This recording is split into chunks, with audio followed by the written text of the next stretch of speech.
नमस्कार, हस्तीस कोकणी किचनमध्ये तुमचं पुन्हा एकदा मनपूर्वक स्वागत. आज आपण करणार आहोत ओल्या तुरीच्या दाण्याची भाजी. तर इथे मी ओल्या तुरीचे दाणे घेतलेले आहेत अर्धा किलो.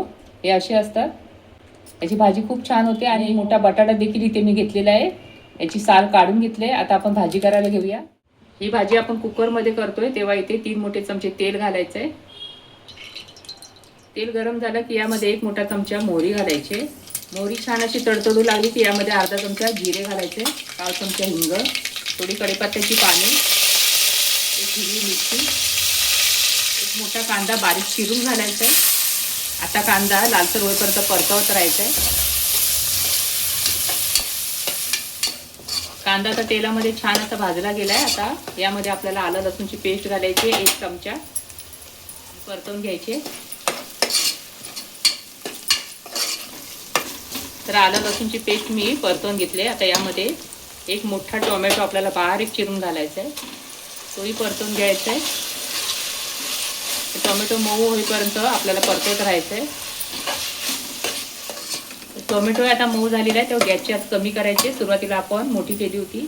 यामध्ये 1 चमचा भरून आपल्याला लाल तिखट घालायचं आहे. हा तिखटपणाला कमी आहे म्हणून मी जास्त घातलेला आहे. तर तुम्ही त्याप्रमाणे तिखट कमी जास्त करा. परतून घ्यायचं आहे. इथेच आपल्याला कसुरी मेथी घालायची, परतवून घ्यायचे. आता यामध्ये आपण हे तुरीचे जे ओले दाणे आहेत ते घालूया आणि बटाटा परतवून घेऊया. परतवून घेतलं की यामध्ये आपल्याला पाव चमचा हळद घालायचे, अर्धा चमचा गरम मसाला, चवीनुसार मीठ घालायचे आणि परत एकदा परतवून घ्यायचे.